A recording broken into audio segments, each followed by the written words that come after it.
Yan po yung mga anak natin sa outreach. Nandiyan sila Mayla, no? Kapit yung may-ari ng kanilang boarding house pa tawag, inupahang bahay.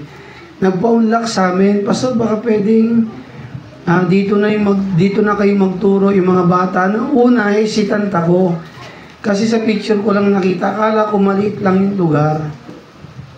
Pangalawa, siyempre hindi natin kakilala, medyo awkward ako. Pero nung nakita ko sa personal at yung nanay mismo nagpa-unlock, si Nanay Flora, Pastor, okay lang dito. Uy, sabi ko, ang ganda ng puso ng matanda. Maganda yung lugar, malawak, siguro. Ang laki niya mula dyan siguro, sa posting yan, hanggang dito. Kaya ng mga 15, bata, 20, kaya pa Presko, mahangin. So kami natutuwa at ito po yung ating mga bunga sa outreach. Mga kapatid, excuse me po, yung mga nagbibigay sa inyo ng pangmeryenda ng mga bata, biscuits at iba pa, maraming salamat. Pwede ba nating palakpakan ng Panginoon para sa inyo? May bunga yung inyong pagtulong. Amen? Sila po yung ating naasikaso doon. Actually, marami yan. May graduation po mga bata ng outreach natin sa May 24. 2 lugar po yan, sa Bliss at sa Santa Monica. Yan po. Sila po ay nasa, siguro po kung kumpleto, mga 30 hanggang 40 bata po yan. Actually nga dapat nasa 100 Itingnan natin, maimbitahan pa yung ibang mga kabataan. So, panalangin natin mga kapatid, itong mga kabataan ito ay lumago sa Diyos. Amen?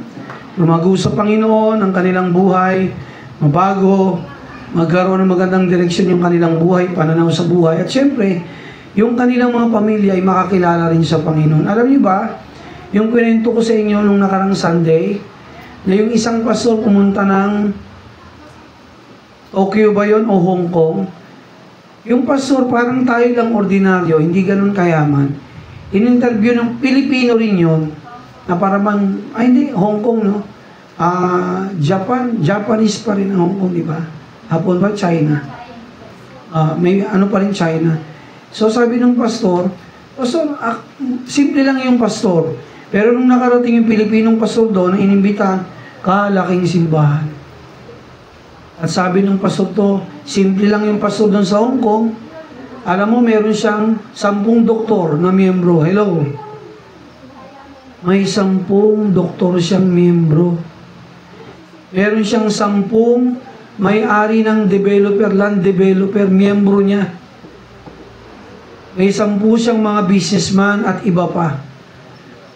Ngayon, tinanong ng Pilipinong pastor, paano nagkaroon kayo ng ganyang karaming doktor sa simbahan, mga businessman? Alam mo, sabi ng pastor, sinimulan ko sila sa nung bata pa sila.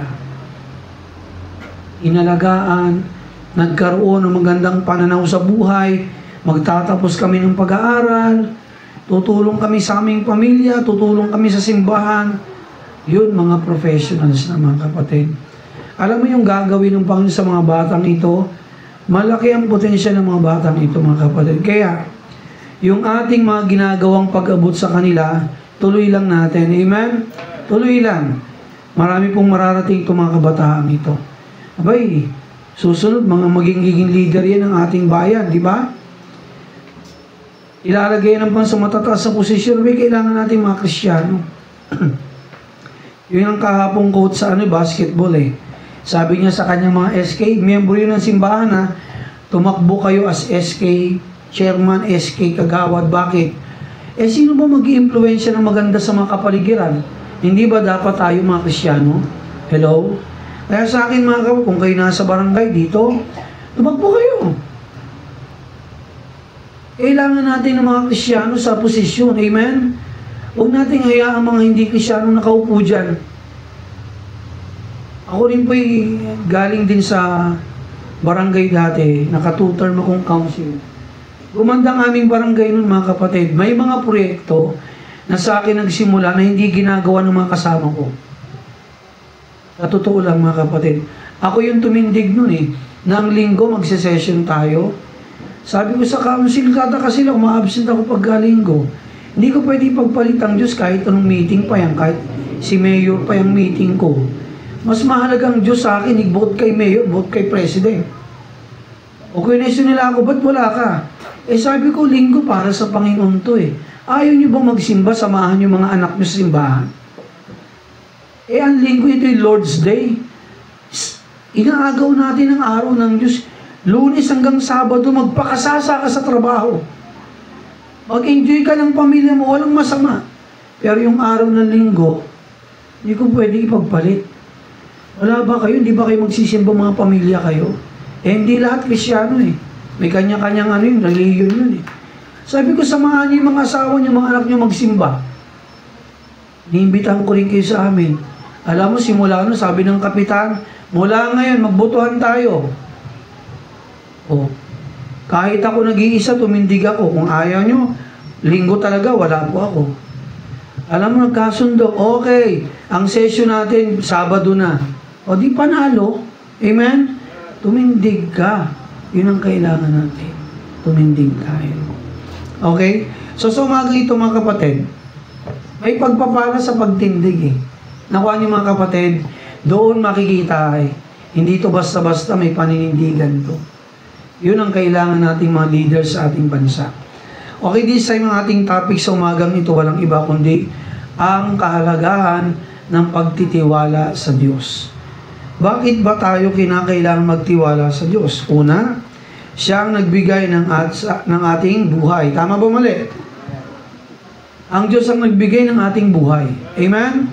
Sabi ng Bible, sa Kanya galing ang ating hininga. At sa Kanya tayo may buhay araw-araw. Hindi totoo, pag mahal na araw, namamatay ang Diyos. Yun yung maling turo sa atin ng Kastila. Sino ba naglikha sa atin? Di ba ang Diyos? Pag patay ang Diyos, patay lahat ng nilikha niya. Hello, hindi niyo ba alam yun? Tapos sasabihin mo, mahal na araw, patay ang Diyos, bawal kang wrong idea. Wrong opinion. Wala sa Bible yun. Buhay ang Diyos magpakailanman. Yung kanyang pagiging tao, namatay minsan, pero hindi sabihin patay kaya talaga.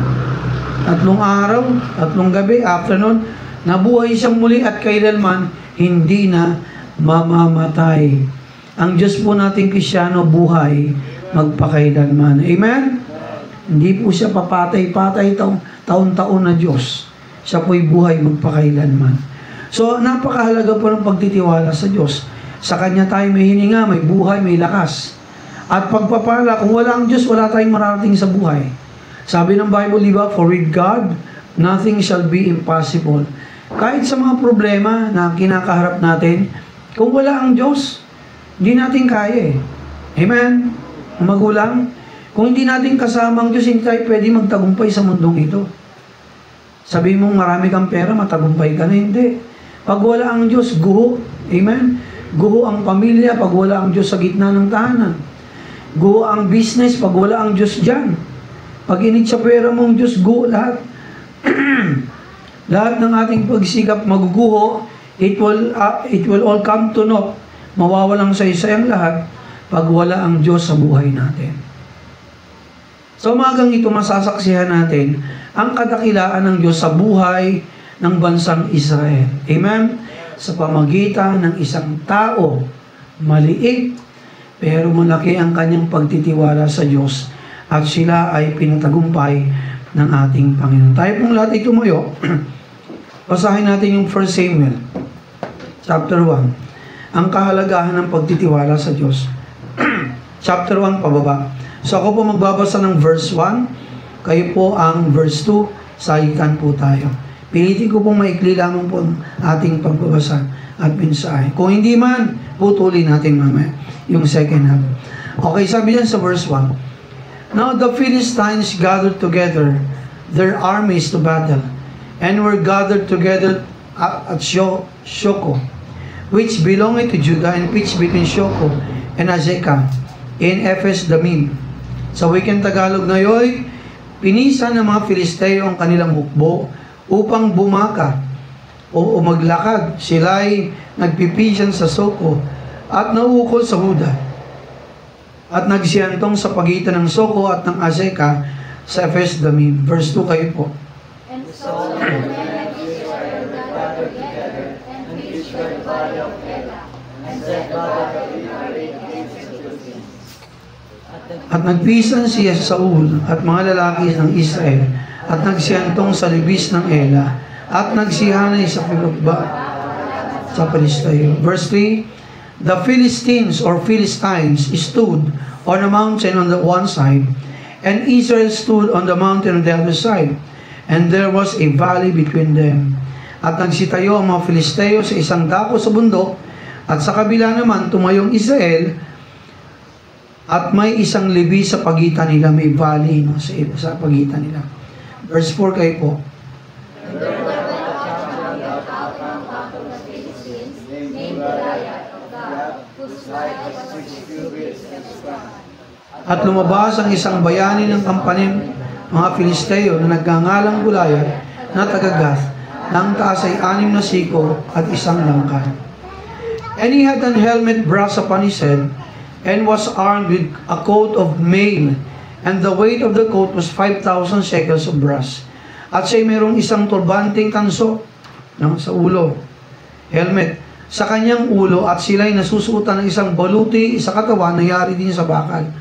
At ang bigat ng baluti ay 5,000 siklong tanso. Verse 6 kayo po.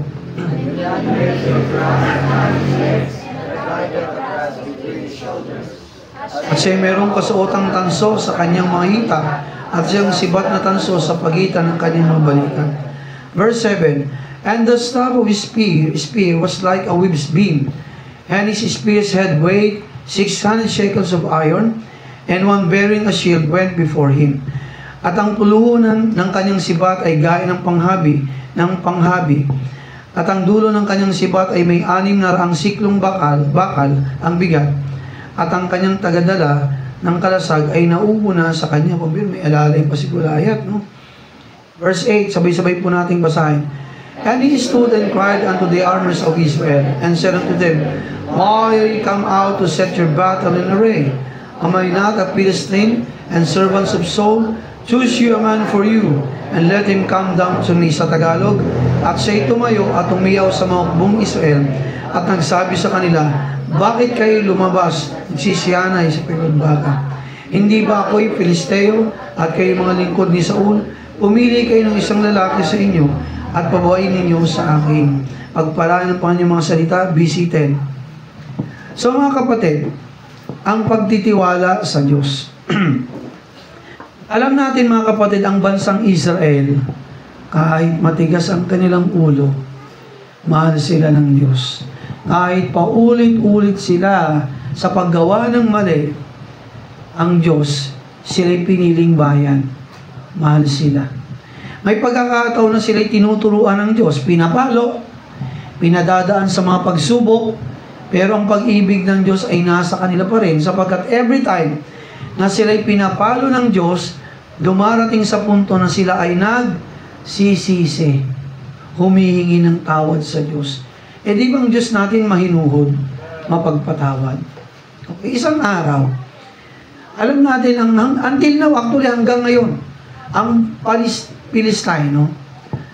Palestine, ay kaaway ng Israel, ng bansang Israel. Sa UAE, mga United Arab Emirates. Magkakadikit yan, mga Arabong bansa yan. At nandun ang Israel. Ang Israel po, ang laki niyan, kasing laki lang ng Manila. Guess what? Noong 1948, kung di ko nagkakamali, 1980s, etong mga Arab countries, nagkaisa, labanan ng Israel. Pero alam niyo ba, nagkaroon na ng 3 araw na gera. Tulong-tulong yung Arab nation, labanan ng bansang Israel, na kasing laki lang ng Metro Manila. Ang Arab countries, ang lalaki niyan eh. Mga Arabong lugar, bansa, ang lalaki niyan. Pero alam niyo ba, kahit sila ay maliit lang na bansa, na kasing laki lang ng Metro Manila, 3 araw pagkatapos ng gera, sinong natalo? At sinong nanalo? Panalo ang Israel, talo yung Arab country sa palibot niya.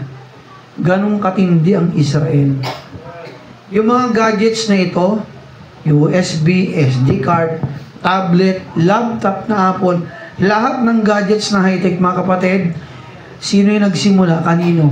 Sa Israel. Sila ang utak niya. Marami sa kanilang matatalino. Kahit ngayong Iron Dome nila, alam niyo yung Iron Dome?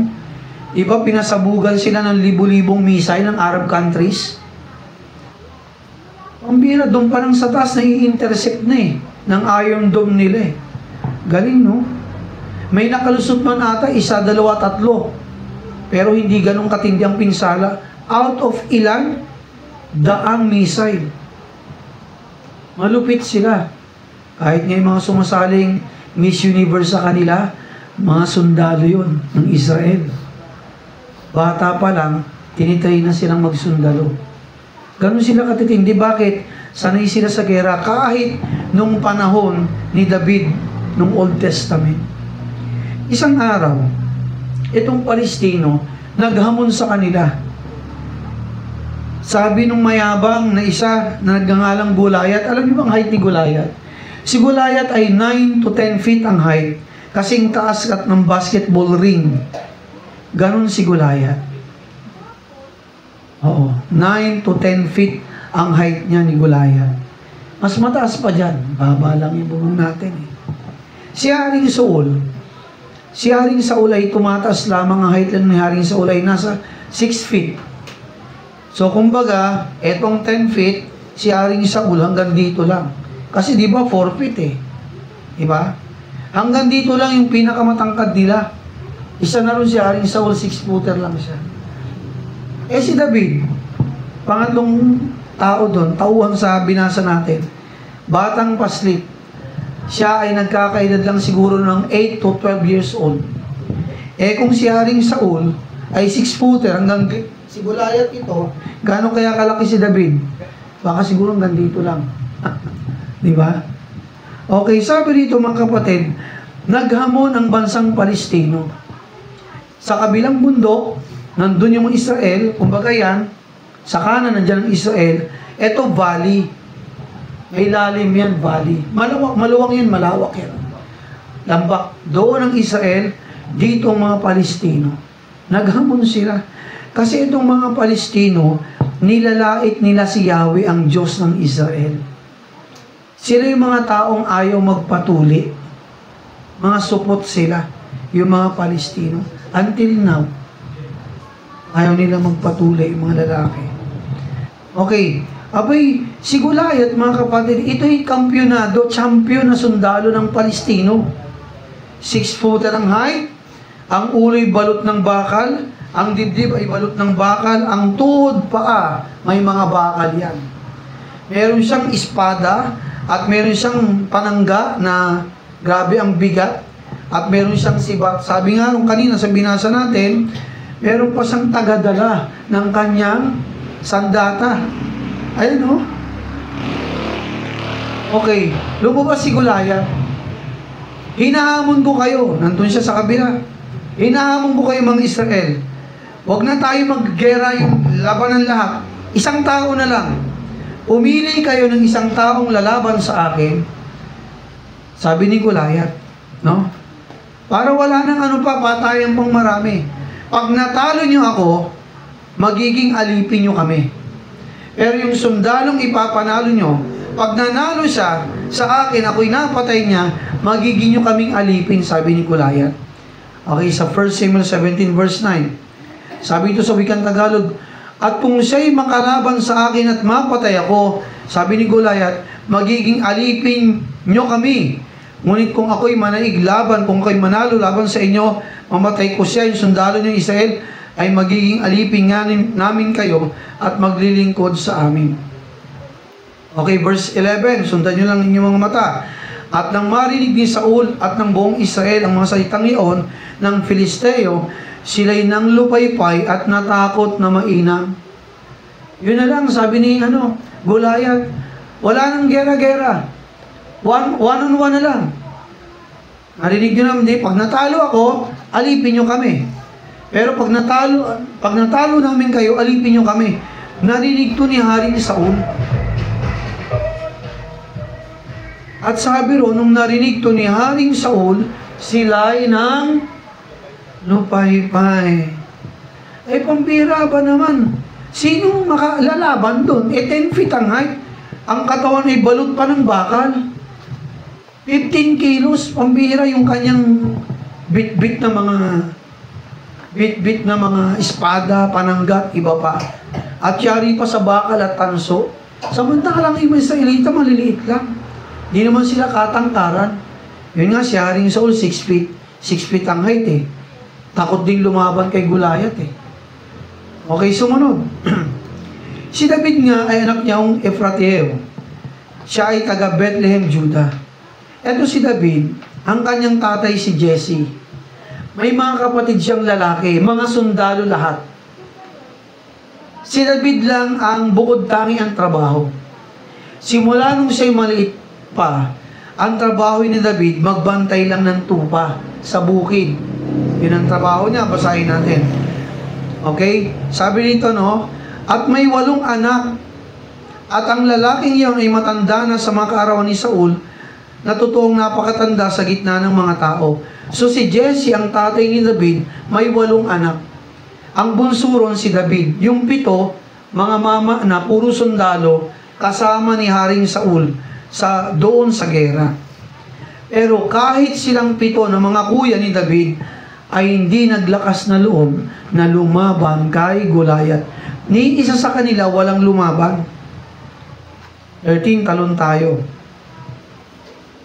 Okay. Sabi dito, at ang 3 pinakamatandang anak ni Isai o ni Jesse ay naparong sumunod kay Saul sa pakikipagbaka.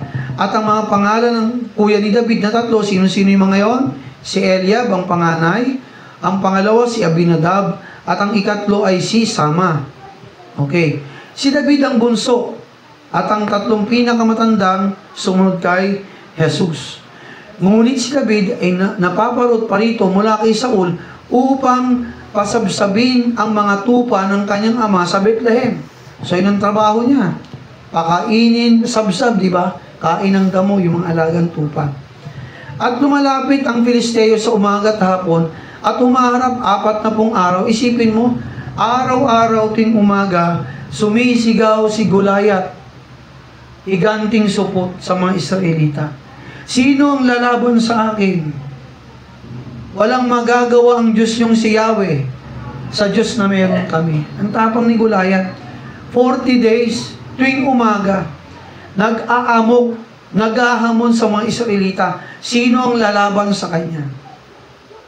Okay, eto ngayon. At sinabi ni Jesse o ni Isai kay David, anak, halika, dalhin mo nga itong mga pagkain to sa iyong kapatid, itong 1 epang tong trigo at sinangag. At itong 10 tinapay, dalan mo mga kuya mo ron sa kampanimento at sa iyong mga kapatid, yung gera kung saan yung battle gaganapin. So ang ginawa ni David, kinuha niya yung pagkain, pinadala sa kanya ng kanyang tatay.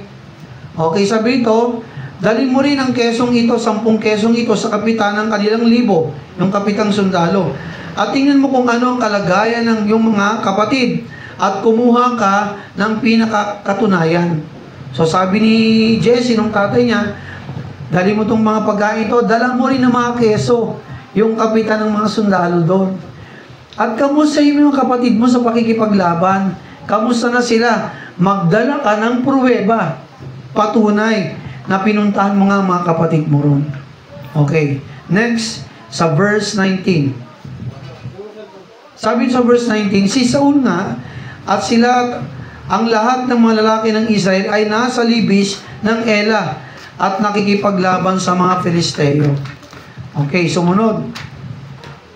At si David ay bumangon maaga, kinaumagahan, iniwan ang tupa na may isang tagapag-alaga at nagdala at yumao na gaya ng inutos ng kanyang tatay na si Isai o si Jesse.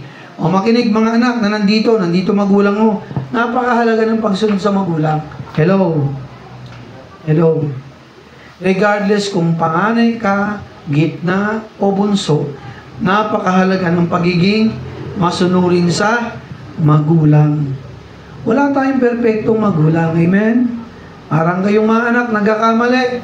Ang magulang nyo, may mga pagkakamali rin kami minsan, tama? May mga pagkukulang din naman, kagaya nyo. Pero, huwag nating babaliwalain ang ating mga magulang. Amen? Ang respeto, paggalang, pagmamahal, ibigay pa rin natin sa kanila. Amen? Gaya ni David na bunsong anak. Isip mo, pupuntahan mo sa gera, yung mga kapatid mo, ang liit-liit mo. Siguro kung iba yung pa. Ano ba yun? Baka mamay may masalubong akong asong lobo kasi gubat eh. Bundok, pupuntahan niya. Ang kagandahan kay David, sanay siya doon. Bangon ng maaga, lahat pinadala sa kanya. Mabigat-bigat yun, ha? Di ba? Mabigat-bigat din ang kanyang dala. Okay?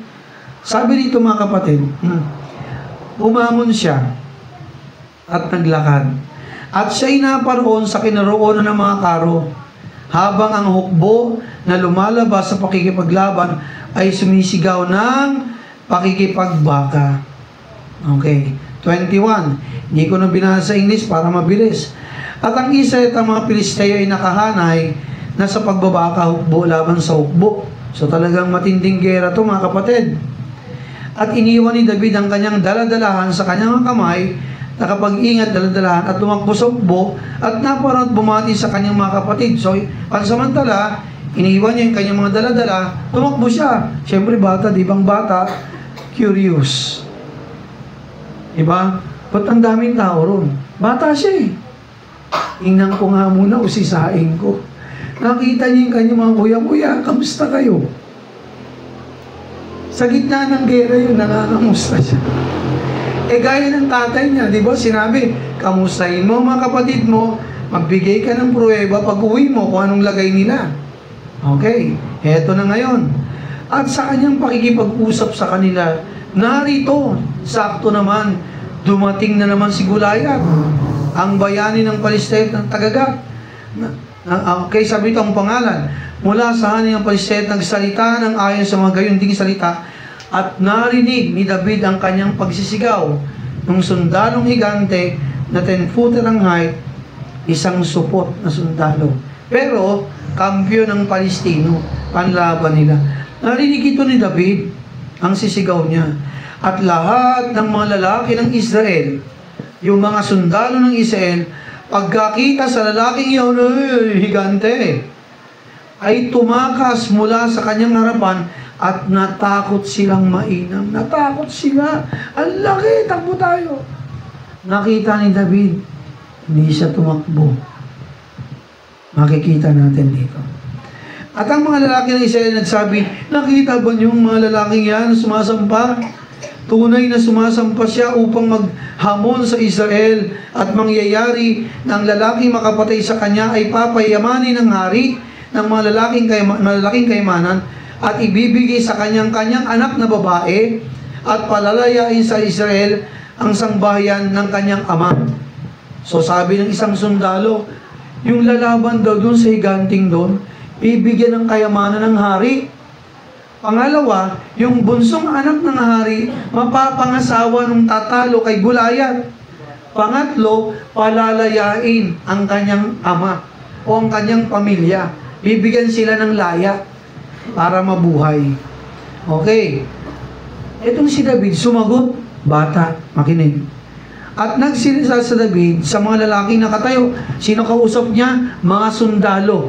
Malalaki pa sa kanya, matatanda pa sa kanya. At sinabi niya, ano ang gagawin ng lalaking makapatay sa Filisteyong ito at mag-alis sa Israel ng kadustaang ito? Kasi nga, hinahamak ng Palisteo ang mga Israel. Hinahamak nila si Yahweh. Ang Diyos ng Israel, ang Diyos natin. Masyado nilang binababa ang ating Diyos. Sabi ng mga Israelita. Sapagkat sinong Filisteyong ito na hindi tuli, supot na siya'y humahamon sa mahukbo ng buhay na Diyos. Isipin mo bata, sino tong Pilisteyong ito? Bagaman higante, hindi siya takot. Sino tong tuling Pilisteyong ito? Na hinahamok ang ating Diyos, hinahamak ang ating Diyos. Ang hukbo ng buhay na Diyos. Sabi ni David sa mga sundalo, tapang niya, liit. At sumagot sa kanyang bayan. Ang sino sumagot kay David, hindi lang mga kapatid niya. Yung mga sundalo nagsagot sa kanya. Anong sabi ng ganitong paraan na sinabi, ganito ang gagawin sa lalaking makapatay sa kanya. Okay. At narinig ng kapatid ni David, ni Eliab dong panganay, ang pinakamatandang kapatid, nang siya'y magsalita sa mga lalaki. Ang binatong kapatid ko, kalit-lit, ang yabang-yabang, tapang-tapang, kakalabanin niya raw yung Palisteyong supot na higante. Sabi ito, ang galit ni Eliab ay naglagablab laban kay David sa kanyang bunsong kapatid.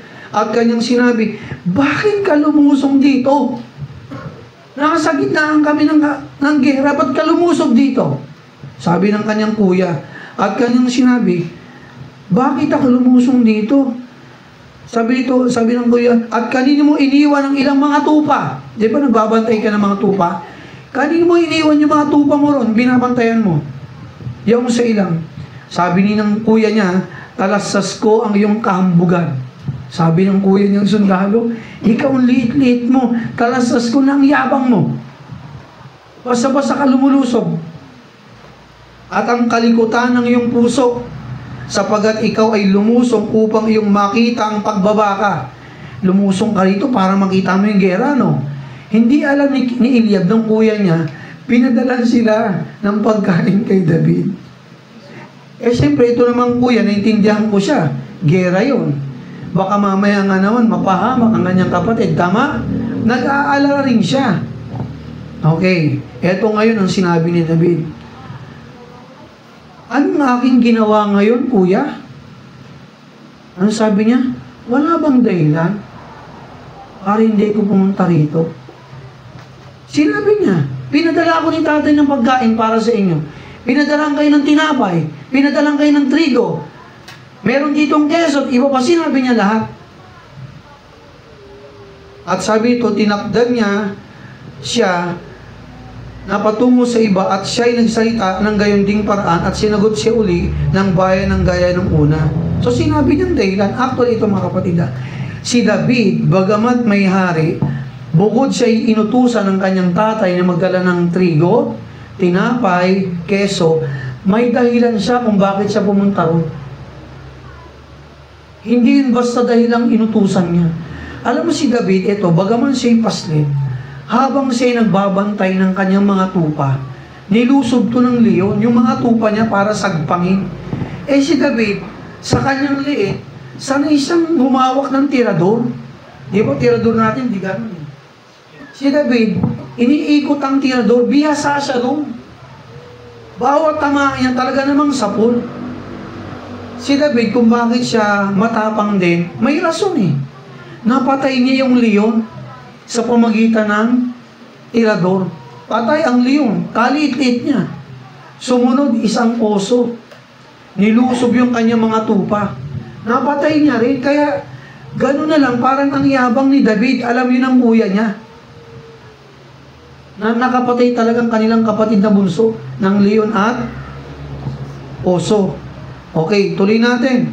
At sinabi ni David kay Saul, lumapit siya kay Haring Saul yung bata, si David. Haring Saul, huwag kang manglupaypay. Sabi ni David, bataan, ang puso ng sinuman dahil sa kanya. Ang iyong lingkod ako na bata, sabi ni David, ay yayaon, pupunta sa lambak. Para labanan ang higanteng supot na Palisteyong yan. Ang bira, paslit. Si Haring Saul, ganito kalaki. Si Gulayat, ganito kataas. Si David, bata eh. Siya mismo nag-volunteer, mahal na hari. Lalabanan ko yung higanting supot na yun. Pinapaya ang Diyos natin eh. Sa palagay niya, nagulat si Haring Saul, hindi. Sa palagay niyo, nagulat siya, bata eh. Samantalang siya 6-footer eh. Takot nga rin siyang lumaban, bagaman siya ihari. Okay. At sinabi ni Saul kay David, hindi ka makapaparoon, hindi pwede. Hindi ka pwedeng lumaban sa higante. Upang makipaglaban sapagkat ikaw ay isang bata. Ayan o. Di ba? At siya isang lalaking mandirigma mula sa kanyang pagkabata. Hindi alam ni Haring Saul, si David, mandirigma din. Isipin mo, oso, leon, napatay mo. Hindi niya alam, hindi alam ni Haring Saul yung background ni David eh. Di ba? Si Goliath, alam ni Haring Saul yung background nito. Bata pa lang, mandirigma na ng Palisteo. Hindi niya alam ang background ng batang kaharap niya, kung sino ito. At sinabi ni David kay Haring Saul, ang iyong lingkod, nag-alaga ng mga tupa. Ito kininto niya na ng kanyang ama. At pagka pumaroon ng isang leon o isang oso, kinukuha ko ang isang kordero, kinukuha ang isang kordero sa kawan, kinukuha ng oso at ng leon. At lumabas akong hinahabol ko siya, yung leon at oso. At aking sinaktan, aking iniligtas sa kanyang bibig, at pagka dinadalawong ako ng aking pinapangahanan, at aking sinasaktan, aking pinapatay. Sinabi niya kasi totoo eh. Tama? Experience eh. Napatay ko yung leon na humabol sa mga tupa namin. Napatay ko yung oso, mahal na hari. Okay. Sunod. Ano pang sabi niya? Pinapatay ng iyong lingkod ang leon at gayon din ang oso. Sinabi ng batang David. At ang Filisteo na ito, hindi tuli, mahal na hari, ay magiging sa kanila. Yamang kanyang hinahamon ang mga hukbo ng Diyos ng buhay ng Israel. Minamaliit, mahal na hari, ang ating Diyos. Kaya sa palagay nyo, may tama bang dahilan si David para lumaban? Bagaman siya'y bata, meron. Hinahamak ang Diyos nila eh. At pag sila'y natalo ng Palestino, ni Goliath, yung isang sundalo nila, magiging silang alipin ng mga Palisteo habang buhay. Sa palagay nyo, papayag ka? Hindi ka gagawa ng paraan?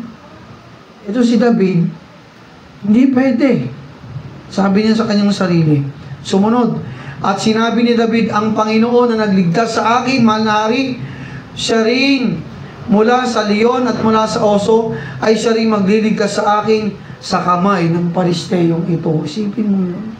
Kung paano ko, mahal na hari, niligtas ng Diyos ni Yahweh doon sa oso at doon sa leon. Siya rin ang magliligtas sa akin mula sa higante, supot na sundalo ng Palisteo. Okay, anong sabi ni Haring Saul? Sa palagay nyo, nakakumbinsi kaya ni David si Haring Saul? Oo, etong sagot ni Haring Saul. At sinabi ni Haring Saul, yumaon ka, sige, at ang Panginoon isa sa iyo. Okay, sumunod. At sinandatahan, binigyan ng sandata ni Saul si David ng kanyang mga sandata, at kanyang inilagay ang isang turbanting tanso, yung malaking ano yun? Shield. Ang tawag? May panangga, di ba? Nilagyan niya sa kamay. Alam niyo ilang kilo yun? 15 kilos. 15 kilo. Sa palagay niyo, kaya buhatin ng bata. At dinapitan pa siya ni Haring Saul ng damit niya, ibakal din yun. Binigyan pa ng espada. Mahal na hari ang bigat nito. Hindi ko to kaya, hindi ko na binasa. Ayan nakasulat yan eh. Tatalon tayo. Hindi niya kaya. Ibinigkis kay David lahat ng baluti ni Haring Saul. 6-footer yun eh. Pambihira sa madaling salita, mahal na hari, hindi ko kaya to. Meron akong armas, hindi ko kailangan to, sabi ni Haring David. No? Ito. At tinignan niya ang kanyang tungkod sa kanyang kamay at pumili siya ng 5 makinis na bato. Sabi ng mahal na hari, sabi ni David, mahal na hari, hindi ko to kaya. Ikaw sanay ka rito, malaking tao ka eh. Pero ito parang talo na tayo dito eh. Hindi na ako makakalakad dito sa bigat. Hinubad niya, tinanggal ni Haring Saul. Ang ginawa ni David, kumuha siya ng 5 bato. Mahal na hari, ito yung kaya ko. Ito yung tirador ko sa madaling salita. At pumili siya ng 5 makinis na bato mula sa batis at sinilid sa supot na kanyang dala. Sa makatuwid bagay sa kanyang supot pastor. Okay, supot. Okay. At ang kanyang supot pastor kasi, eto mga pastor, may mga, alam niyo, parang may wallet sila rito na tinatali. Lagayan niya yun ng bato. Nakuha para siyang bulsa ang dating. Okay, at ang kanyang kamay, panghilagpos ay nasa kanyang kamay, yung tirador, yung iniikot. Hawak niya. At siya'y lumapit sa Filisteo. Ito ng gera. Pakinggan kong maigya. At nagpatuloy ang Filisteo at lumapit kay David. At ang lalaki na may dala ng kalasag ay nanguna sa kanya. Okay, at nang tumingin si Filisteo, makita ni Goliath si David. Gulat siya at natawa. Ano sabi ni Goliath? Sabi dito, nung kanyang niwalan ang kabuluhan siya sapagkat siya'y bata pa at mapulang pisngi. Kaya ang tawag dito, red chicks, yung pisngi ni David. At may magandang bikas. Bagaman bata, pero malusog siya. Okay. Anong sabi ni Goliath? At sinabi ni Filisteo kay David, di ba may hawak siyang tirador? May bato? Sabi ni Goliath, ako ba ay aso? Na ikaw ay paparito sa akin para batuhin mo ako? At di ba tayo pag dumadampa yung aso, anong gagawin mo? Di kaya lapit, di ba? Abay sabi ni Goliath, ano ba ako aso? Para batuhin mo ng maliit na bato? Okay. Next. Sabi rito, at nilait ng Palisteyong si David sa pamagitan ng kanyang mga Diyos. Binanggit ni Goliath, eto ang mga Diyos-Diyosa namin. Ililigtas kami, kasama namin to. Ikaw? Ako. Ano sabi niya dito? Sinabi rin siya kay David, halika, at aking ibibigay ang iyong laman. Sabi ni Goliath kay David, sa ibon ipapakain ko, at sa mga hayop sa parang, dito sa parang. Bay, hindi nakatiis si David. Sumagot siya. Ito ang sagot ng bata. At nang magkagay, sinabi ni David, doon sa mandirigmang supot na higante, ikaw ay naparito sa akin. Sumagot siya, yung bata si David. Siya naman ang sumagot. Naparito sa akin na may tabak. May espada ka, may panangga ka. May malaki kang sibat. May kalasag ka pa. May tagabitbit ka pa nga ng mga armor mo Ngunit ako'y naparito, sabi ni David, laban sa iyo sa pangalan ng Panginoon na mahukbo at ng Diyos na mga kawalang Israel na iyong hinahamon. Ako, ito lang dala ko. Pero lalaban ako sa iyo sapagkat minamaltrato mo kami, ang Israel, ang bayan namin. Hinahamak mong sundalo namin. Hinahamak mo pati si Yahweh, aming Diyos. Sunod, sa araw na ito, sabi dugtong ni David, sa araw na ito, ano sabi ni Goliath kanina? Ipapakain niya yung laman ni David, nung batang si David, sa mga ibon at sa mga mababangis na hayop doon sa lambak niya sa parang niya. Sagot naman ni David, sa araw na ito, ibibigay ka ng Panginoon sa aking kamay. Sasaktan kita, sabi ng bata, sasaktan kita. Upugutin ko ang ulo mo at ibibigay ko sa mga bangkay ng hukbo ng mga Pilisteo. Tapang niya, At sa mga ibon sa impapawid sa araw nito, at sa mababangis na hayop sa lupa, upang maalaman ng buong lupa na may Diyos ang Israel. Mas matindi sagot niya. Si David, ipapakain lang sa mga ibon. At sa mababangis na hayop, sa malupit. Papaslangin kita, ang tapang niya, May dugtong pa. Pupugutan ko ang ulo mo. At yung katawan mo, ipapakita ko sa mga kababayan mo. Hindi lang yun. Ipapakain ko yung katawan sa mga ibon, sa mababangis na hayop, dito sa parang na ito, sapagkat hinahamak mo ang Diyos namin. Buo ang sagot niya, hindi. Ay, alanganin ba siya? Hindi. Sa sagot niya. Matapang siya, kumpiyansya ba sa hindi? Alam niya, nakasama niya ang Diyos. May tiwala sa Diyos. Okay, 48. At upang malaman ng buong kapisanan ito na hindi nagliligtas ang Panginoon sa pamagitan ng tabak o ng sibat. Ikaw, yabang mo Ang mo, ililigtas ka ng tabak mo, ng sibat mo. Di pa siya sa bata? Bay, si David, wala nang panangga. Nakaganyan lang siya, tirador lang. Mantala ikaw, yabang mo. May pananggang ka, may sibat ka, may tagabitbit ka pa. Meron mo bang pananggang ang laki-laki? May espada ka pa, may sibat ka pa. Sabi ito, sapagkat ang pagbabakang ito, itong pakikipaglabang ito, ay sa Panginoon at ibibigay niya kayo sa aming mga kamay. Sabi si David, isipin mo, 8 to 12 years old. Samantalang si Goliath, Batikano na, champion na sundalo ng Palestino. Mga kapatid, 48, And it came to pass, Tagalog tayo para mabilis, at nangyari nang bumangon si Palisteo, naganda na, at sumulong at lumapit upang salubungin si David, nagnit-ngit na si Goliath. Pambiyang to, kaliit-liit, pinipikon ako nito Tumayo siya at nag-ready na si Goliath. Sinalubong niya si David, na nagmamadali, talaga naman gusto niya nang tapusin ang laban ni Goliath. At tumakbo sa dako ng kawal upang salubungin. Si David din, ganun din, salubungan sila. Alam mo, parehas nagnangali. Pero siyempre, sobrang ngit-ngit ni Goliath. Bakit? Utong lupa, lalabanan yung higante. Anong panama? So si Goliath, kumpiyansa rin. Sampiti ko lang to. Patay itong batang to Makulit pinipikon ako Okay, ano sumunod?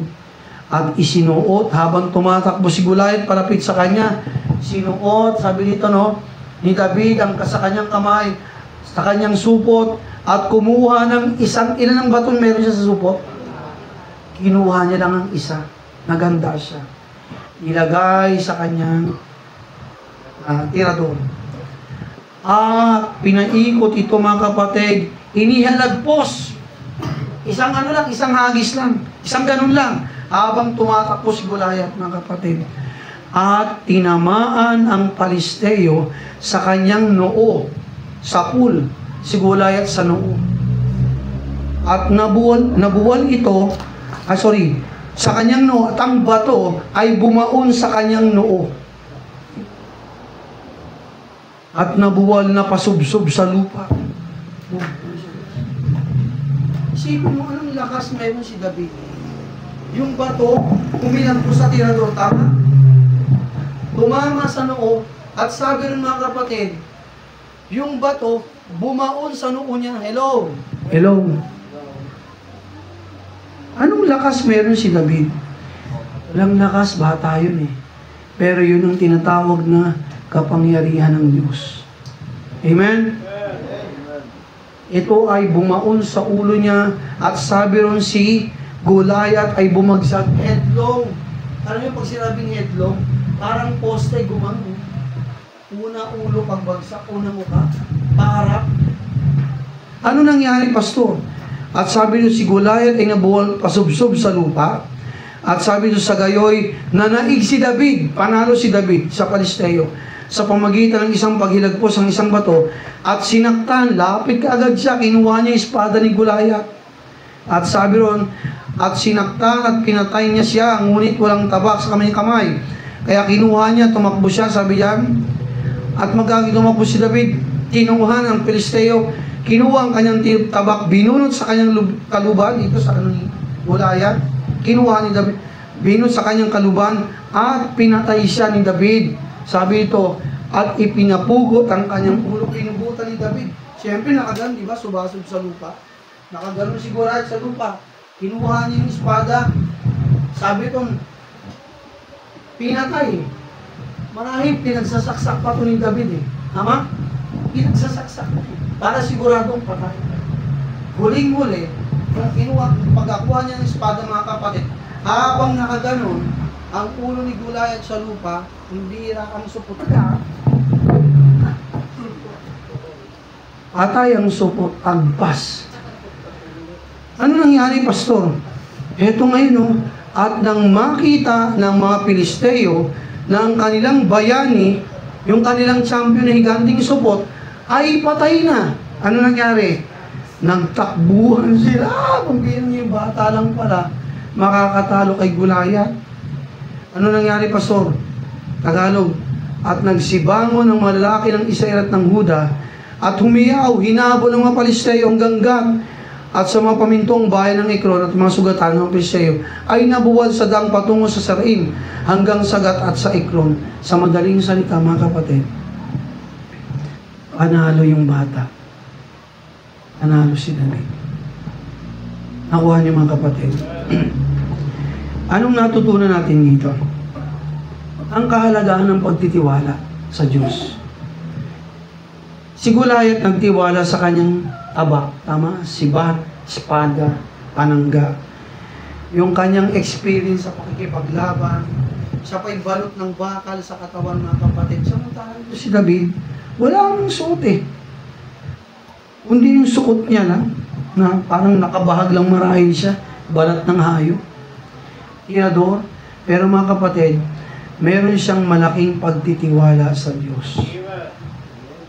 Iba ang magagawa nang meron kang Diyos na pinagtitiwalaan kaysa sa mga bagay-bagay na meron ka. Hello? Kung isipin mo, anong magagawa ng buhay ni David? Ang usapan doon mga kapatid, bansa laban sa bansa. Bansang Palestino laban sa bansang Israel. Mga kapatid, sa buhay natin bilang Kristyano, huwag tayong mawawala ng pagtitiwala sa Diyos. Amen? Huwag mo sabihing young people ka. Huwag mo sabihing adult ka na wala kang kayang gawin sa Diyos. Ano ang binigay ng Diyos kay David? Tirador. Diba? Yung talento niyang maliit lang. Kumbaga parang hindi nga importante yun eh. Mga kapatid, lahat tayo may kakayanang binigay ang Diyos sa atin. Amen? Pero kung yan ipapagkatiwala mo sa Diyos, ibibigay mo sa Diyos, mga kapatid, abay pwedeng gamitin niya ng Panginoon para makagawa ng isang malaking bagay, mga kapatid, na maluluwalhati at mapupuri ang kanyang pangalan. Ano ba yung mga pwede nating ibigay sa Diyos? Yung buhay mo. Amen? Abay si David, risky ang kanyang ginawa, tama? It could take his life, mga kapatid. Pero mga kapatid, buo ang loob ni David na lumaban. Napahiya pa nga siya sa kanyang kuya eh. Imbis na kampihan siya eh. Pininto niya sa kanyang kapatid, hindi alamin ni Jesse, ng kanyang tatay at ng kanyang 7 kuya, na nakapatay siya ng oso at leon. Nakita nila yun eh. Malamang ng bata siya, ito kuya, patay yung oso, patay yung leon. Wala bang gagawa nun eh. Pero ayaw niyang maniwala. Para bang sinabihan pa siyang mayabang? Mga kapatid, ito yan. Minsan sa tao, makakarinig tayo ng mga tuya. Pangutya, tuya, ay, di mo magagawa yan. Amen? Wala ka maaabot. Hanggang yabang ka lang. Hello? Pero tandaan mo ito mga kapatid, sa puso mo, alam mo, amen? Sa puso mo, alam mo na may Diyos ka, na hindi ka pababayaan. Naku mga kapatid, ang pagtitiwala sa Diyos ay napakahalaga. Nawa mga kapatid, kung paano si David may malaking pagtitiwala sa Diyos, ang Diyos ng Israel noon at Diyos natin ay parehas lang. Hello? Walang pagkakaiba. Makapangyarihan ng Diyos, walang hanggang Diyos. Mahabaging Diyos, matapat na Diyos. Yan ang Diyos na meron tayo. Hindi po nabawasan ang kanyang kapangyarihan noon, ngayon at magpakailanman. Hindi po yun mababawasan. Kaya napakalaga sa ating mga Kristyano, mga kapatid. Ngayon Kristyano ka na, huwag ka man lupaypay. Hello? Nagkakain ni Haring Saul ng mga sundalo. Umarap lang kay Goliath, isang taong higante lang, lupaypay na sila. Nakalimutan nila na may Diyos silang kasama. Hello? Mga kapatid, sa ating buhay bilang Kristyano, huwag natin kakalimutan. Ano man ang ating hinaharap sa buhay, hello? Alam natin ito. Alam niyo yung sitwasyon, di ba, dito sa atin? Hanggang June na lang tayo dito. July 1, dapat malinis na to. Nakaalis na tayo. Baka siguro hindi ito alam ng iba. Kung sa akin, bilang pastor, ang bigat nun, paano Lord, paano? Wala kaming pera. Saan kami saan kami lilipat na lupa? May mga nakausap, walang may-ari. Wala pang sigurado kung sino. At saan kami dadaling, Panginoon? Pero mga kapatid, buo ang aking loob. Hindi tayo pababayaan ng Diyos. Amen? Kung paano niya ito tinayo, bibigyan tayo ng Diyos sa mas magandang lugar at mas magandang building. Hello? Harapin lang natin yung sitwasyon. Magtiwala tayo sa Diyos. Amen? Anong meron ka? Si David, tinado. Suksukan ng bato. Ilang batong kaya niya? Anong meron ka? At hindi tayo magtulong-tulong. Amen? Na nagtitiwala sa Diyos. Mga kapatid, alam mo ba? Pag tayo nagkaisa, nagtulong-tulong kung anong meron ka, isuporta natin sa gawain ng Panginoon. Pag yan ibinigay mo sa Diyos, mamamangha ka sa gagawin niya. Simpleng tirador, simpleng abilidad, Panginoon, bahala ka na. Higante ito eh. Bata yun eh. Posibleng mapatay siya talaga. Kumbaga 100% malaking chance ang mapatay siya ni Goliath, tama? Pero mga kapatid, hindi siya nagdalawang isip. Kung anong meron siya, binigay niya sa Diyos. Panginoon, bahala ka. Sobra na eh. Hinahamak yung pangalan mo eh. Gagawin kaming alipin habang buhay. Tapos walang tumitindig, pati hari, takot. Mga kapatid, kumakuya kung sundalo, takot. Sinong lalaban? Ay, ito yung magagawa ko. Mga kapatid, yung ating kinakarap sa buhay, kasama mo ang Diyos, hindi ka pababayaan. Amen? Anong struggle meron ka? Tandaan mo to, kasama mo ang Diyos, hindi ka pababayaan. Magtatagumpay ka. Hello?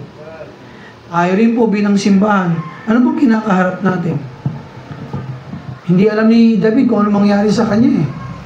Pero posible, tigok siya talaga. Sa atin din gano'n eh. Kailangan natin umalis dito sa lugar na ito. Mabigat ang ating kinakaharap. Hindi ko kaya to. Hindi natin kaya lahat. Amen?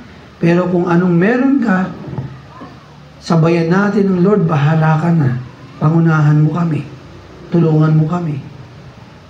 Hindi tayo pababayaan ng Diyos. Alam ba, excited na nga ako eh. Lord, saan mo kaya kami ililipat? Although, tao pa rin tayo, may kaba. Amen? May pangamba. Lord, umikot na ako. Ilang linggo na kami naikot. Wala pa rin. Ano? Wala pa rin pambayad. Pero ang kagandahan, meron tayong Diyos. Amen? Na kailanman, hindi tayo pababayaan. Di ba sabi ng Panginoon, I will never leave thee, nor forsake thee. But I will be with thee until the end of the world. Kumbaga sa buhay bilang Kristyano, huwag tayong gumaya sa mga tao sa mundo na konting problema lang, bumigay na. Hello? Konting pasanin lang sa buhay, para bang nanlupay-pay na, wala nang pag-asa. Mga kapatid, meron tayong Diyos na buhay. Amen?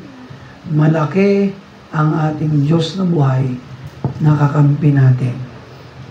Hindi tayo pababayaan. Amen? Kasama natin siya. Pwede bang pabayaan ng magulang ang kanyang anak? Hello? O mga magulang, sino mga magulang dito? Taas ang kamay. Pwede mo bang pabayaan ang anak mo sa kalagayang nakikita niya sa'yo? Upo na kayo, upo na kayo. Russell, tabihan mo to. Ano ka? Iwan niya. Mga kapatid, kailanman, hindi tayo pababayaan ng Diyos. Kasama natin siya. Kung anong meron tayo mga kapatid, magamit mo sa Diyos. Ito pa, baka yung iba sa inyo gusto. Ang biro niya, sacrificial Thanksgiving offering na naman sa 24. Birthday natin yan bilang simbahan. Ang biro, pag binigay ko to sa'yo, wala na kaming kakainin. Sakripisyo to. Siguro yun ang isip ng iba. Pero paso, ang dami nang bibili ko ng ganito. Kailangan namin sa bahay ng ganito. Tapos ibibigay ko ba? Mga kapatid, listen. Pag gagano ng ating attitude, hello, makinig kayo. Pag gagano ng ugaling, para bang nangihinayang ka sa Diyos ibigay, hindi mo makikita ang saganang pagpapala sa iyo ng Diyos. Huwag mo siyang pagdudahan. Hello? Kung pinagkait ni David yung kanyang simpleng talento, paghawak ng tirador, hindi niya ginamit yun at binigay sa Diyos. Ano mangyari sa bayan nila? Masasakop ng Palisteo, aalipinin sila habang buhay at lalong dudustain ng mga Palestino ang Diyos ng Israel. Pero nung ito'y binigay niya sa Diyos, Ano nangyari? Ano nangyari? Dakilang bagay. Hello? Mga kapatid, sa 24, sama-sama tayo. Magkaloob sa Diyos, magpasalamat, magsakripisyo. Huwag kang manghinayang. Anumang bagay, listen mga kapatid, iburahin natin ito sa ating mga kaisipan. Anumang bagay na ibibigay mo para sa Diyos, huwag na huwag mong panghihinayangan. Sapagat, listen, ang Diyos gagawang malaking bagay sa buhay mo, higit pa sa binigay mo. Diba, naalala niyo yung batang may 5 tinapay, 2 isda, 1,000 ang tao. Binilang ang mga lalaki, 5,000. Ang mga babae, hindi kasama sa bilang, at mga bata. Sabi ng mga theologians, yung mga taong sumunod kay Jesus, more than 10,000. Kasi ang binilang nandun mga lalaki. Saan sila kukuha ng bakery? Magdidilim na. Nasa gitna sila ng kagubatan. At kung sakasakaling may bakery dun sa gubat, meron kayong lutong tinapay ng 5,000 piraso. Wala. Pero heto isang bata, Pastor Philip, meron po akong 5 tinapay dito at 2 isda. Hindi nagdamot yung bata. Binigay niya sa apostoles. Ang sabi ni Philip, tinanggap niya, Panginoon, meron po nito yung bata, dala-dala, 2 tinapay at 5 isda. Ano sabi ni Pastor Philip? Hindi ito sasapat sa atin. Anong ginawa ni Jesus? Binigay ng bata eh. Kinuha niya. Sabi ni Jesus, umupo ang lahat. Sa damuhan, upo lahat. Manalangin. Pray sila. Pagkatapos manalangin ni Jesus, ang bihirang mga tinapayan.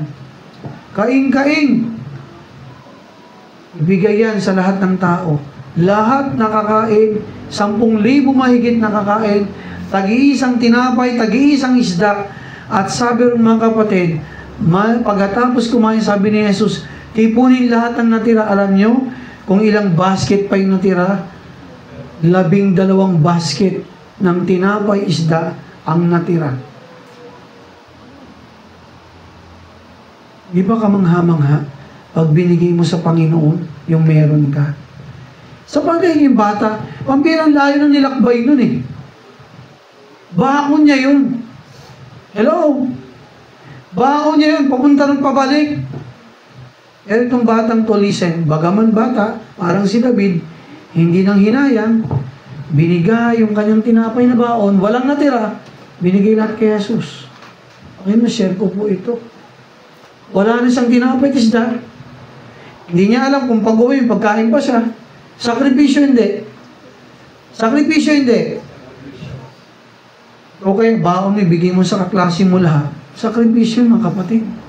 Pero nung ito ay binigay niya sa kamay ni Jesus, wow. Grabe. Sa palagay nyo, hindi siya binigyan ni Jesus. Ilan ang binigay niya? 2 isda, 5 tinapay. Ilan ang natirang basket ng mga tinapay isda? 12. Sipin mo na lang. Ibalik na lang ni Jesus sa kanya 1 basket. Hello? Hindi ba tubo pa siya? Mga kapatid? Hindi ba napalaking bagay? Mga kapatid, lahat ng bagay na ibibigay natin sa Panginoon.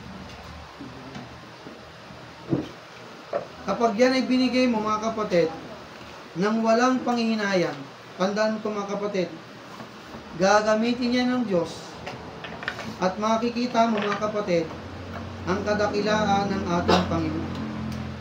Gaya ni David, as we close, yung simpleng talento niya, sinamahan niya ng pagtitiwala sa Diyos mga kapatid.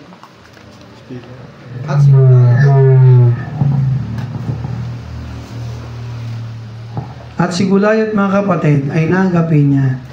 Mga kapatid, kung tayo ay magtitiwala sa Diyos, sama-samang magsasakripisyo sa Panginoon. Amen? Magbibigay ng ating mga pasasalamat, sakripisyong handog sa May 24, Sabado yon, or May 25 ng umaga, Linggo, sa palagay nyo, hindi kaya malulugod ang Diyos sa atin. Hello? Nakikinig po ba? Malulugod ang Diyos. Kaya mga kapatid, dalangin ko, lahat tayo, amen? Magpasalamat sa Diyos. Estudyante ka, may allowance kayo. Ayong adult, may trabaho tayo. Si pastor, walang trabaho. Mayroon man akong extra, paminsan-minsan lang. Pero mga kapatid, nagtatabi ako.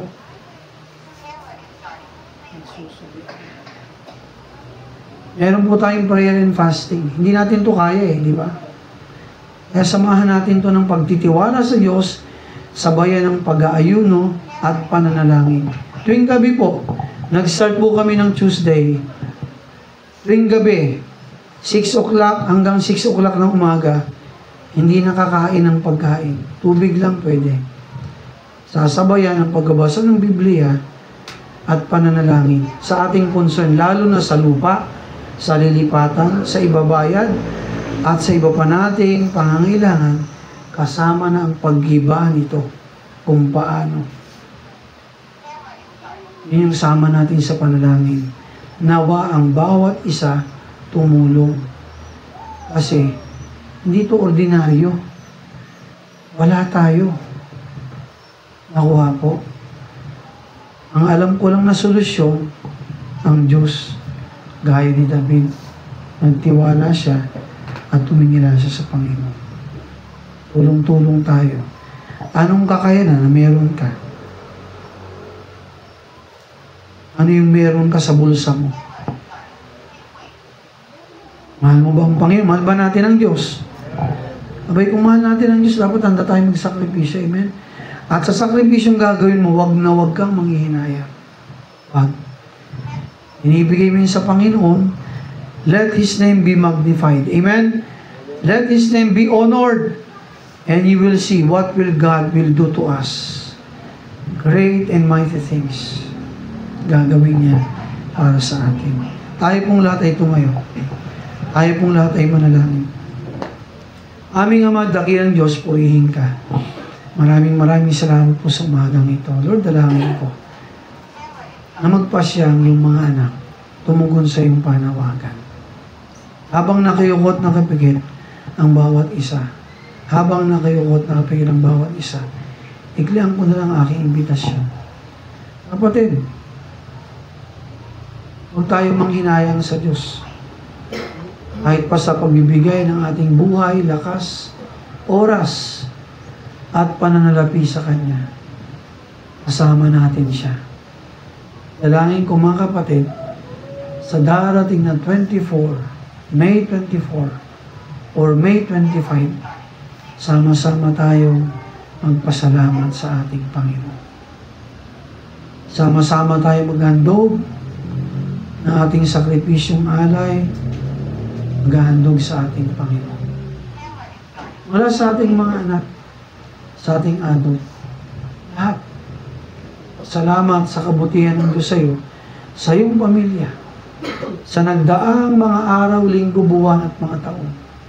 Sama-sama tayong maghandog ng sakripisyo at pasasalamat sa ating Panginoon.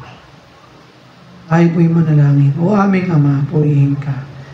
Lord, dalangin ko, gaya ni David, ay ng batang nagbigay ng tinapay, 2 at 5 tinapay, hindi nagdalawang isip, na isakripisyo kung ano meron sila at ibigay sa iyong mga kamay. At nung ito'y binigay sa iyong mga kamay, dakilang ginawa mo, Panginoon. Naluwalhati ka na dakilang yung pangalan. Pero dalangin ko, sa darating na 24, itong May, or 25 ng May, bigyan ka namin ng pasasalamat, mga sakripisyong handog. Kailangan ng iyong simbahan ng tulong kay Nansiyay. Kayo po ang aming pag-asa. Tulungan mo kami, Panginoon. Dalangin ko bawat isa, magkaloob, maghanda, makiisa, magsakripisyo, magpasalamat para sa iyong gawain. Pagpalain niyo pong iyong mga anak, ang bawat isa, Kayo pong madakil at maluwalhati sa aming kalagitnaan. Purihin kang muli. Sa ngalan mo, Jesus. Amen. Be seated. I hope and pray tayo po may natutunan. Amen? Si Jay? Wait lang si Jay. So mga kapatid, sa paalala lang po sa ating mga kapatiran, kung kayo man po'y naka-online, or kayo po'y maaabot ng ating online ministry sa live, okay? Sabihin natin, nandiyan ka na, kung nakikinig ka, meron tayong mga kapatiran dito man sa Pilipinas, sa ating lugar. Ayan. So mga kapatid, kung kayo po'y nasa malalayo, just in case, hindi man makarating dito sa ating bahay sambahan, you may. Ayan. You may send your tithes and offering sa mga numerong ito. No? GCash. Picturean nyo lang, pwede nyo i-scan sa BDO, sa RCBC. Paso, nahihiya ako yung ilagay ang pangalan ko eh. Pwede ko bang i-advance yung aking Thanksgiving, Pastor? Padala ko na lang. Dyan. Pakiusap ko lang. Screenshot nyo lang po yung resibo. Kung GCash man yan, o bangko eh. Screenshot nyo, bato nyo sa akin, kay Sister Tess, kay CJ, para ma-record po ng maayos. Nakuha po mga kapatid. Or kung tayo naman po nandito, pwede na. Siguro a week bago mag 24 and 25, ibibigay ko po sa inyo yung sacrificial envelope, Thanksgiving envelope. Ano yan? 24. Anong petsa yung Sunday before 25? 25? 18? Parang 18 no? Ayun. Bibigay ko po sa inyo lahat, pati anak natin, gandang maturuan natin sila. So mga kapatid, isa ko pang hiling, tulungan niyo po ang ating simbahan. Baka may alam kayong lupa. Sa ulan po, may nakapagtayo na ng isang bahay, parang 800 isang buwan na upa. Tapos yung daw pagpapagawa ay ibabawas sa bahay. Pero bahay lang po yung 2 kwarto daw. Sa ulan? Pero may mga bakante pa daw po. Siguro tingnan natin. Saka marami daw gusto pag doon. Sa ulat marami ring tao. Tingnan pa rin natin. Ano daw po yun ng elementary school? Ay, alam ko na. Oh. Ang iniisip ko lang mga kapatid, makinig po. Ang iniisip ko lang kasi, lalayo tayo rito. Ayoko sanang lumayo, lumabas ng Tagaytay. Kasi sakop, alam ko, sakop ng silang. Silang na yun. Gusto ko sana mga kapatid, pag-pray pa rin natin, dito lang banda. Kahit nyo din po yung kailangan nyo kailangan tatay mong bukod si Alan. Yung dating, pagtatay nyo po yung di ba may umatin sa atin yung asawa natin ni Alan na Koreano. Oo. Di ba may pinagawa po yung sa likod nila tatay mo doon na parang Ay, oo nga, nakita ko yun. ay bayad. Pero may bakante pa doon. May lupa pa rin. Kaya lang sa likod. Oo. Pero Sige, maluwag naman yung daan. pwede nating silipin. Salamat mga kapatid, no? Pero just in case meron pa, kasi paghahambingin natin eh. Ang mga kinukonsider natin kasi una dapat maluwag. Kung mga 100, 200 square meter, okay. Pangalawa, kamusta yung daan? Kaya bang pumasok ang sasakyan? Pangatlo, yun nga mga kinukonsider ko, may parking ba o malapit sa parking? Kasi mga kapatid, mag-isip tayo advance. May mga bibisita sa ating may sasakyan. Ito na nga lang, tricycle ko. Yung sasakyan natin dito, sikip na eh. Mas magandang kung mga kapatid, kung halimbawa ito lupa, bakante, sana yung katabi niya bakante rin, kaliwa kanan. Para pwede nating mahiram sa parking. Pastor, nakita niyo po yung sa pangalawang kanto dito, di ba may bahay na bakante? Oo. Wala na Ay, Asos, bigyan nyo na sila. Ang nag-ano na daw, pastor doon yung may date na katabi. Excuse me, sisa. Bigyan na natin ng ushers yung mga envelopes. Medyo po baka Huwag niyong iwasan yan, mga kapatid, pagpapahala yan. So, thank you, Sister Tess. Salamat. Siguro this week, titingnan natin, sis. Silipin ko.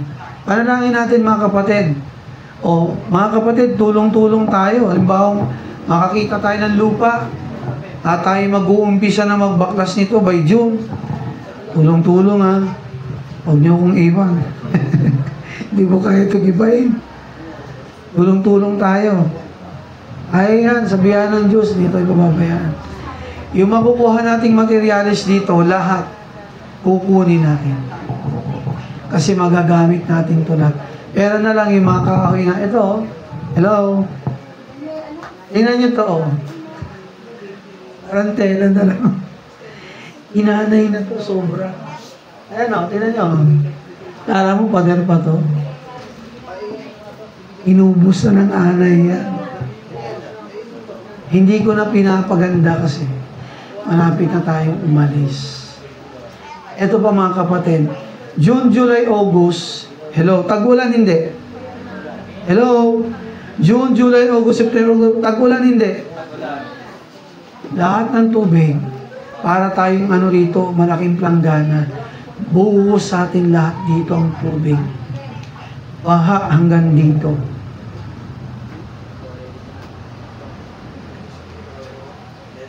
Tag-ulan na naman. Kung hindi pa tayo makakalipat sa mataas-taas na lugar, pag umulan ng malakas ng linggo, babahain tayo rito. Naranasan na namin. Kaya marahil pinapalipat na tayo ng Panginoon sa mas maganda at mas mataas na lugar. Hanggang dito. Buti nga, hindi umabot doon. Lumagpas doon sa pintuan doon ng tubig. Agos. Ang tagal pa naman mawala. Maghapon namin nilimas to, alam niyo ba yun? Hanggang doon sa office. Lahat ng papel, biglaan, gamit, tarantakan. Mga nangabasa. Buti nga matataas yung saksakan natin ng kuryente. Pero may mga gamit doon sa office, mga papel na hindi na naisalba, nabasa na. Okay? Siguro mamaya na lang itong church calendar kasi sobrang tanghali. Inawasa lang natin ito mamaya. So yun po mga kapatid, ayan. Tayo po ay tumayo. Manalangin, Kuya CJ.